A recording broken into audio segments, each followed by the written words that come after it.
नमस्कार दोस्तों, study with introvert में आपका स्वागत है। मैं इंट्रोवर्ट एक बार फिर से आपके सामने एक नए टॉपिक, एक नए वीडियो के साथ उपस्थित हुआ हूँ। उम्मीद करता हूँ वीडियो आपको अच्छा लगेगा। वीडियो अगर अच्छा लगे तो वीडियो को लाइक करें, चैनल को सब्सक्राइब करें और अपने दोस्तों के साथ शेयर करें। आज का टॉपिक है कंप्यूटर के ऊपर, ठीक है। अभी तक हम जनरल साइंस पढ़ा रहे थे, अब आज से हम कंप्यूटर क्लास स्टार्ट करेंगे।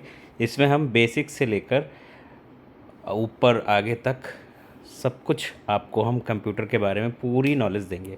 जो भी एग्ज़ाम में पॉइंट ऑफ व्यू से जितने भी तरीके के क्वेश्चंस बनते हैं, किस टाइप का क्या माहौल होता है, क्या क्या पूछा जा सकता है, कंप्यूटर से रिलेटेड आपको कहीं और जाने की ज़रूरत नहीं है। हम इसकी एक मास्टर सीरीज़ बना के लाएंगे और इसकी प्लेलिस्ट बना के देंगे आपको, तो जुड़े रहिए हमारे साथ, ठीक है। तो कंप्यूटर परिचय में आगे बढ़ते हुए हम आगे बात करते हैं। कंप्यूटर परिचय बेसिकली होता क्या है। कंप्यूटर एक इलेक्ट्रॉनिक मशीन है जो डेटा को संशोधित यानी प्रोसेस करके जानकारी प्रदान करता है, ठीक है।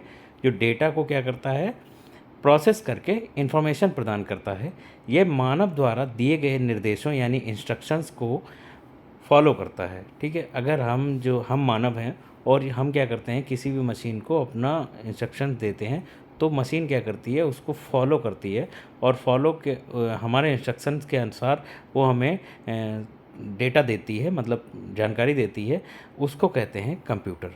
कंप्यूटर शब्द जो है वो अंग्रेजी के कंप्यूट शब्द से बना हुआ है। इसका मतलब होता है गणना करना या कैलकुलेशन करना, ठीक है। ये हो गया कंप्यूटर का परिचय, यानी इंट्रोडक्शन हो गया इसका, ठीक है। अब बढ़ते हैं कंप्यूटर की परिभाषा क्या होती है। तो कंप्यूटर, अगर कभी पूछा जाए आपको एग्ज़ाम में कि कंप्यूटर की परिभाषा क्या होती है ना, डेफिनेशन, तो डेफिनेशन जो होती है वो कंप्यूटर एक ऐसी मशीन है जो डेटा को इनपुट के रूप में लेता है, उसे प्रोसेस करता है और आउटपुट के रूप में परिणाम देता है। मतलब क्या करता है कि हमारे इंस्ट्रक्शंस को जो है वो इनपुट के रूप में लेता है और क्या करता है, फिर उन इंस्ट्रक्शंस के ऊपर वो वर्क करता है, प्रोसेस करता है और हमें जो रिजल्ट देता है वो आउटपुट कहलाता है, ठीक है। ये कहलाता है क्या, कंप्यूटर। कंप्यूटर के मुख्य भाग कौन से हैं, जैसे कंप्यूटर के जो मेन पार्ट्स होते हैं वो कौन कौन से हैं। तो सबसे पहले आता है इनपुट डिवाइस, ठीक है। इनपुट डिवाइस आती है, दूसरी आती है प्रोसेसिंग यूनिट, तीसरी आती है आउटपुट डिवाइस और चौथी आती है स्टोरेज डिवाइसेस, ठीक है। तो सबसे पहले इनपुट डिवाइसेस कौन सी होती हैं। इनपुट डिवाइस जैसे हो गई कौन सी, कीबोर्ड और माउस, ठीक है। प्रोसेसिंग जो मतलब प्रोसेस करती हैं वो डिवाइस कौन सी होती हैं, वो होती हैं सीपीयू, ठीक है, सेंट्रल प्रोसेसिंग यूनिट इसको बोलते हैं। तीसरा है आउटपुट डिवाइस, यानी जो हमें मतलब रिजल्ट दिखाते हैं, देते हैं। आउटपुट डिवाइस जैसे मॉनिटर, प्रिंटर, ठीक है। अब आती है स्टोरेज डिवाइस। स्टोरेज डिवाइस जो मतलब हमारे डेटा को स्टोर करते हैं, संग्रहित करते हैं, वो कहलाती हैं स्टोरेज डिवाइस। स्टोरेज डिवाइस कौन सी होती हैं, जैसे हार्ड डिस्क, पेन ड्राइव आदि, ठीक है। नेक्स्ट है कंप्यूटर की विशेषताएं। कंप्यूटर की विशेषताएं क्या होती हैं। तो कंप्यूटर की विशेषताएं हैं तेज़ गति, मतलब हाई स्पीड। जैसे हम जो सोचते हैं उतनी जितनी जल्दी हम सोचते हैं उतनी ही जल्दी हमें कंप्यूटर क्या करता है, हमें जवाब देता है। दूसरी है सटीकता यानी एक्यूरेसी। एक्यूरेसी जो होती है कंप्यूटर की वो बहुत अच्छी होती है और लगभग 99.9% जो है वो एक्यूरेट आंसर देता है। तीसरा है स्टोरेज क्षमता। स्टोरेज क्षमता मतलब क्या होता है कि हम अपने डेटा को स्टोर कर सकते हैं, कि हम अपनी पुरानी यादों को स्टोर कर सकते हैं कि हमने उस समय पे क्या कंप्यूटर से पूछा था, क्या जानकारी ली थी, कौन सी हमने पिक्चर क्लिक की थी, जो हम अपने कंप्यूटर में अपने दिमाग में तो रखते ही रखते हैं, लेकिन हमें कंप्यूटर क्या करता है, विजुअलाइज करता है, हमें दिखाता है बाद में, ठीक है। तो स्टोरेज के लिए कंप्यूटर की ये विशेषताएं हैं। स्वचालित कार्य मतलब ये ऑटोमेटिक भी होता है कि हमें कब क्या चाहिए इसके बारे में भी ये हमें जानकारी देता है। दूसरा है बहुप्रयोज्यता यानी वर्सटैलिटी। वर्सटैलिटी में क्या होता है कि हम मतलब एक ही दिशा में इसका उपयोग नहीं कर सकते हैं। ये क्या है कि हम जिस दिशा में हमारा दिमाग चल सकता है उस दिशा में हम इसका उपयोग कर सकते हैं, ठीक है। ये तो विशेषताएं हो गई। अब हम पढ़ेंगे कंप्यूटर का उपयोग यानी uses of computer. Uses of computer में आता है सबसे पहले कंप्यूटर का हम उपयोग कैसे कैसे कर सकते हैं, ठीक है। तो इसका उपयोग हम शिक्षा में कर सकते हैं, चिकित्सा में कर सकते हैं, बैंकिंग में कर सकते हैं, व्यापार में कर सकते हैं, संचार में कर सकते हैं और मनोरंजन में कर सकते हैं। ये मतलब जितना हमारा दिमाग इन्हीं सब चीज़ों में कर सकते हैं, मतलब चलता है कि शिक्षा में चलता है, चिकित्सा में चलता है, बैंकिंग में चलता है, व्यापार में चलता है, संचार में चलता है और मनोरंजन में कर चलता है। तो इन सब का मतलब एक ही विकल्प है, क्या है वो है कंप्यूटर, ठीक है। तो कंप्यूटर को हम एक डिवाइस से हम ये सब कुछ कर सकते हैं। नेक्स्ट है कंप्यूटर के मुख्य पार्ट्स। तो कंप्यूटर के मुख्य पार्ट्स को हम डिटेल में पढ़ेंगे। तो कंप्यूटर के कई हिस्सों से मिलकर कंप्यूटर बना होता है। जो कंप्यूटर होता है वो कई हिस्सों से मिलकर बना होता है और प्रत्येक भाग का अलग अलग कार्य होता है। मुख्य रूप से कंप्यूटर के 4 भाग होते हैं, अभी हमने बताए थे कौन से, इनपुट डिवाइस, आउटपुट डिवाइस, है ना, और प्रोसेस यूनिट और क्या है कि स्टोरेज डिवाइस, ठीक है। तो ये 4 पार्ट्स जो होते हैं उनके बारे में हम डिटेल में समझते हैं कौन कौन से होते हैं। सबसे पहला है इनपुट डिवाइस। इनपुट डिवाइस क्या करती है? इनपुट डिवाइस वे उपकरण होते हैं जिनके माध्यम से हम कंप्यूटर में डेटा या निर्देश देते हैं, ठीक है। डेटा या इंट्रोडक्शन जो है वो इंस्ट्रक्शंस जो है वो हम देते हैं, यानी यूज़र द्वारा दी गई जानकारी कंप्यूटर में डालने का काम इनपुट डिवाइस करती है। जो हम मतलब मानव जो होता है वो यूज़र होता है, ठीक है। यूज़र द्वारा कोई भी जानकारी कंप्यूटर को देते हैं, तो जिस माध्यम से देते हैं वो माध्यम जो होती है वो कहलाती है इनपुट डिवाइस, ठीक है। अब इसके एग्जाम्पल हैं। एग्जाम्पल है कीबोर्ड। कीबोर्ड क्या करता है कि जिससे हम टाइप करके हम इनपुट देते हैं कंप्यूटर को, ठीक है। माउस कर्सल्स का काम करती है। स्कैनर जो होते हैं वो स्कैन करके कंप्यूटर को हम जानकारी देते हैं, ठीक है। माइक जिससे हम बोलते हैं। वेबकैम जिससे हम वीडियो रिकॉर्ड करके हम कंप्यूटर को जानकारी देते हैं, ठीक है।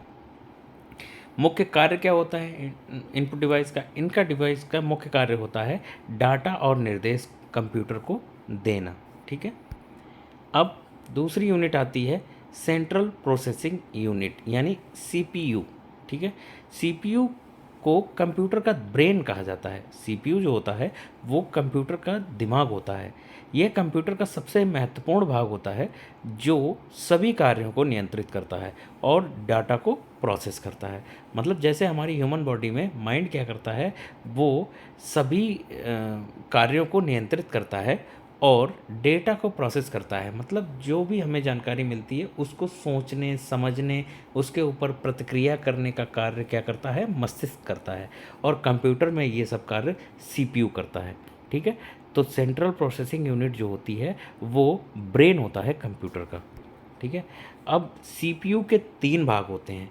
सीपीयू जो होता है वो 3 भागों में बटा होता है। इसके भाग कौन से हैं? सबसे पहला आता है एएलयू यानी अर्थमेटिक लॉजिक यूनिट, अंक गणित और लॉजिक इकाई, ठीक है। इसका पहला पार्ट है एएलयू, ठीक है, अर्थमेटिक लॉजिक यूनिट। ये क्या करता है? ये जो है सभी गणना यानी कैलकुलेशन का कार्य करता है।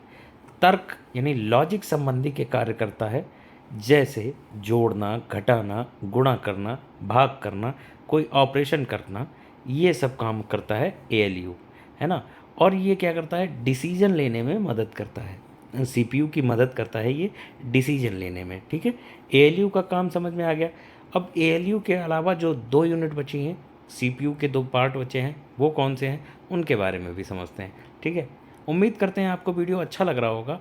अगर वीडियो अच्छा लग रहा हो तो वीडियो को लाइक ज़रूर करें और बेल आइकन प्रेस करें और चैनल को सब्सक्राइब करें, ठीक है।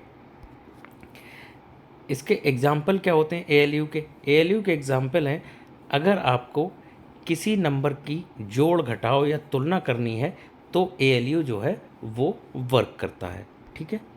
दूसरा है सीयू। दूसरा पार्ट है सीपीयू का सीयू यानी कंट्रोल यूनिट, जिसको कहते हैं नियंत्रण इकाई। नियंत्रण इकाई क्या करता है कि कंप्यूटर के सभी हिस्सों को नियंत्रित करता है। कंट्रोल यूनिट जो होती है वो कंप्यूटर के सभी हिस्सों को नियंत्रित करता है। इनपुट और आउटपुट डिवाइस को निर्देश देता है। सीयू क्या करता है, इनपुट डिवाइस और आउटपुट डिवाइस को निर्देश देता है। ठीक है, डाटा कहाँ से लाना है, कहाँ भेजना है, यह तय करता है। ये क्या करता है सीयू, डेटा कहाँ से लाना है और कहाँ पे भेजना है, ये भी इसका काम होता है। ठीक है, और सीपीयू के सभी हिस्सों का संचालन करता है सीयू, जिसको कंट्रोल यूनिट बोलते हैं। वो क्या करता है, सीपीयू के सभी हिस्सों का संचालन करता है। ठीक है, नेक्स्ट है इसका एग्जाम्पल क्या है कि जैसे ट्रैफिक पुलिस जो होती है वो पूरे ट्रैफिक को कंट्रोल करती है, वैसे ही कंट्रोल यूनिट कंप्यूटर के सभी कार्यों को नियंत्रित करता है।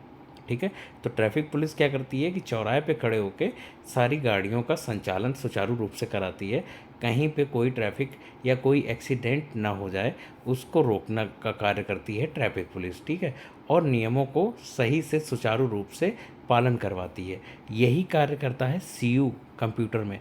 सीयू कंट्रोल यूनिट जो होती है वो सारे कंप्यूटर के जितने भी कार्य होते हैं उनका संचालन यानी मैनेजमेंट करता है सीयू। ठीक है, अब तीसरा पार्ट है मेमोरी यूनिट। मेमोरी यूनिट यानी स्मृति इकाई, कम सेंट्रल प्रोसेसिंग यूनिट यानी सीपीयू का थर्ड पार्ट है, वो है मेमोरी यूनिट। मेमोरी यूनिट क्या करता है, डेटा और निर्देशों को अस्थाई या स्थायी रूप से स्टोर करता है। क्या करता है ये कि जो इनपुट दिया जाता है उस डेटा को क्या करता है, टेम्पररी मतलब अस्थाई या फिर परमानेंट यानी स्थायी रूप से स्टोर करता है। ठीक है, प्रोसेसिंग से पहले और बाद में डेटा को स्टोर करना, ये भी करता है कि जब प्रोसेस करता है कोई भी इंस्ट्रक्शंस को फॉलो करता है सीपीयू, तो उसको क्या करता है, उसका पहले का और बाद का डेटा भी स्टोर करता है। ठीक है, प्रोसेसिंग में काम आने वाली जानकारी को सेव करता है। ये मेमोरी यूनिट क्या करती है कि जो प्रोसेसिंग में काम आने वाली जो जानकारी होती है उसको भी सेव करता है, जिससे आगे अगर आप कुछ भी पूछेंगे या कुछ भी इनपुट देंगे तो उसके अकॉर्डिंग वो आपको आंसर देगा। इसके प्रकार कौन से हैं, इसके प्रकार हैं प्राइमरी मेमोरी। प्राइमरी मेमोरी में आती है रैम और रोम, है ना। रैम यानी रीड एक्सेस मेमोरी और रोम यानी रीड ओनली मेमोरी। ठीक है, अब दूसरी आती है मेमोरी मतलब सेकेंडरी मेमोरी। सेकेंडरी मेमोरी में आती है हार्ड डिस्क, पेन ड्राइव आदि। ठीक है, तो मेमोरी यूनिट में कौन से आते हैं, एक तो प्राइमरी मेमोरी आती है और एक आती है सेकेंडरी मेमोरी। और प्राइमरी मेमोरी में होती है रैम और रोम। ठीक है, सेकेंडरी मेमोरी में आती है हार्ड डिस्क और पेन ड्राइव। ठीक है, नेक्स्ट है इसके मुख्य कार्य क्या है कि ये क्या करती है, डाटा को प्रोसेस करना, निर्णय लेना और कार्य को नियंत्रित करने इसका कार्य होता है सीपीयू का। ठीक है, अब आउटपुट डिवाइस के बारे में समझेंगे। आउटपुट डिवाइस वे उपकरण हैं जिनके माध्यम से प्रोसेस किए गए डेटा या परिणाम को यूजर देख सुन सकते हैं। ठीक है, क्या करते हैं कि जो आउटपुट डिवाइस होती है इसके माध्यम से यूज़र जो है वो आउटपुट जो डेटा होता है उसका परिणाम जो रिजल्ट जो देता है कंप्यूटर, उसको यूज़र जो है वो देख भी सकता है, सुन भी सकता है। ठीक है, कि क्या रिज़ल्ट आया। अगर देखना होता है तो हम क्या करेंगे कि मॉनिटर में हमें लिखा हुआ दिखाई पड़ जाएगा, है ना, विजुअल्स यानी वीडियोस दिख जाएंगे। ठीक है, उसके बाद में हमें सुनना क्या होगा, तो हमें स्पीकर से आवाज़ आएगी कि ऐसा ऐसा करना है और ऐसा ऐसा आपका रिजल्ट आया जो आपने डेटा इनपुट किया था। ठीक है, इसका एग्जांपल है मॉनिटर, प्रिंटर, है ना, स्पीकर, प्रोजेक्टर आदि। ठीक है, ये सारे आउटपुट डिवाइस के एग्जांपल हैं। ठीक है, अब इसके मुख्य कार्य जो होते हैं, जानकारी को आउटपुट के रूप में दिखाना और प्रस्तुत करना। आउटपुट डिवाइस के मुख्य कार्य जो होता है वो होता है कोई भी जो रिजल्ट मिलता है हमें उसको आउटपुट के रूप में दिखाता है। ठीक है, और प्रस्तुत करता है हमारे सामने, जिससे हम बेहतर ढंग से समझ सकें और अपना निर्णय ले सकें। नेक्स्ट है स्टोरेज डिवाइस। स्टोरेज डिवाइस क्या करती है, यह डिवाइस डेटा को संग्रह करने काम करती है, मतलब स्टोर करने का काम करती है, डेटा को स्टोर करती है। ठीक है, कंप्यूटर में डेटा अस्थाई और स्थायी दोनों प्रकार से स्टोर किया जाता है। कंप्यूटर में क्या होता है कि डेटा को परमानेंट भी स्टोर किया जाता है और टेम्पररी भी स्टोर किया जाता है। टेम्पररी में क्या क्या होता है कि कोई हमने डेटा इनपुट किया और उसके बाद में उसका हमने आउटपुट लिया, वो क्या करता है कुछ दिनों के लिए यानी 30 दिन के लिए या 6 महीने के लिए उसको स्टोर कर लेता है, जिससे आप उसको 6 महीने के अंदर आप उसको यूज़ में ला सकते हैं और उसके बाद 6 महीने के बाद वो ऑटोमेटिक रिसाइकिल हो जाता है। ठीक है, वो डेटा हट जाता है और नया डेटा आ जाता है। ऐसा होता है टेम्पररी स्टोरेज।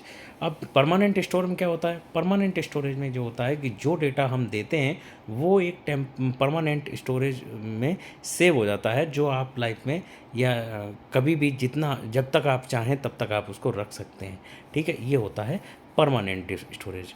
ठीक है, अब इसके प्रकार कौन से हैं, इसके प्रकार हैं प्राइमरी स्टोरेज। प्राइमरी स्टोरेज में आती है रैंडम एक्सेस मेमोरी और रोम आती है रीड ओनली मेमोरी। ठीक है, प्राइमरी स्टोरेज अभी हमने बताया था कि रैम और रोम आती हैं। ठीक है, अब हम उसके बारे में समझते हैं सेकेंडरी मेमोरी के बारे में। सेकेंडरी मेमोरी जो होती हैं वो आती है hard disk, pen drive, CD या मेमोरी कार्ड। ठीक है, ये आते हैं सेकेंडरी डिवाइस, सेकेंडरी स्टोरेज में। ठीक है, अब इनके मुख्य कार्य क्या होते हैं, इनके मुख्य कार्य होते हैं डाटा को सुरक्षित रखना और आवश्यक पड़ने पर उसे उपलब्ध कराना। ठीक है, जो स्टोरेज डिवाइस होती है उसके मुख्य कार्य होते हैं कि डेटा को सुरक्षित रखना और ज़रूरत पड़ने पर उसको आपके लिए उपलब्ध कराना। ठीक है, अब कंप्यूटर की कैरेक्टरिस्टिक्स क्या है, विशेषताएं क्या होती हैं, उनके बारे में समझते हैं। कंप्यूटर की विशेषताएं अभी हमने आपको बताई थी कि ये फास्ट रहता है। ठीक है, स्टोरेज इसकी स्टोरेज के लिए कामयाब होता है और मतलब एक्यूरेसी इसमें अच्छी होती है। ठीक है, अब कंप्यूटर का उपयोग क्या होता है, यूजेस ऑफ कंप्यूटर शिक्षा में होता है। शिक्षा में जैसे ऑनलाइन पढ़ाई, प्रोजेक्ट तैयार करना, ये सब शिक्षा में आता है। दूसरा होता है चिकित्सा में। चिकित्सा में क्या होता है कि मरीजों का रिकॉर्ड करना, ऑपरेशन में सहायता करना, है ना, कि अब मरीजों का रिकॉर्ड रखता है ये कि कौन सा मरीज़ कौन सी डेट पे आया था और कब डिस्चार्ज हुआ उसके बारे में। ऑपरेशन के टाइम पे, ऑपरेशन के समय में क्या होता है कि जितनी भी ऑपरेशन में मेडिसिन यूज़ हुई हैं, क्या क्या बीमारी रही हैं, उन सब का स्टोर करता है, उन सब के बारे में जानकारी देता है कंप्यूटर। ठीक है, बैंकिंग में क्या होता है, पैसा जमा और निकासी का पूरा हिसाब रखता है computer. ATM machine, online transaction, इन सब में जो होता है वो कंप्यूटर हेल्पफुल होता है। व्यापार में इस्तेमाल होता है इसका। व्यापार में क्या होता है, हिसाब किताब रिपोर्ट तैयार करना, ये सब जो है व्यापार में कामयाब होता है। सरकारी दफ्तर में रिकॉर्ड रखना, ऑनलाइन फार्म जैसा जो हम आजकल किसी भी रिक्रूटमेंट के लिए जो है एप्लीकेशन डालते हैं तो उसमें कंप्यूटर का अहम रोल होता है। ठीक है, अब आता है संचार में जैसे आज हम बात कर रहे हैं, अपनी बात हम आप तक पहुंचा रहे हैं, ये भी कंप्यूटर के माध्यम से ही संभव हुआ है। सोशल मीडिया, चैटिंग, ये सब जो है कंप्यूटर से ही संभव है। ठीक है, चौथा आता है, लास्ट आता है मनोरंजन में क्या होता है कि गेम्स, म्यूज़िक, फिल्में, ये सब जो है आप घर बैठे कहीं भी कभी भी देख सकते हैं। ठीक है, तो और विज्ञान में भी इसका मुख्य रोल है, क्या है कि रिसर्च और डेटा एनालिसिस में कंप्यूटर जो है महत्वपूर्ण भूमिका निभाता है। अब इन सब का जो कंप्यूटर से का जो है निष्कर्ष क्या है, इसके लिए जो है हम समझते हैं कि आज के समय में कंप्यूटर जो है हर क्षेत्र में उपयोग किया जा रहा है। ये हमारी ज़िंदगी को आसान और तेज़ बना रहा है। ठीक है, कंप्यूटर की मदद से हम दुनिया भर की जानकारी कुछ ही पलों में प्राप्त कर सकते हैं।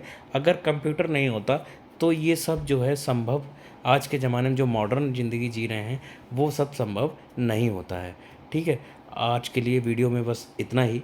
वीडियो में मिलते हैं एक नए टॉपिक के साथ, नई स्क्रिप्ट के साथ। ठीक है, बने रहें हमारे साथ। वीडियो अगर अच्छा लगा हो तो वीडियो को लाइक करें, चैनल को सब्सक्राइब करें और अपने दोस्तों के साथ शेयर करें। Thanks for watching. Thank you.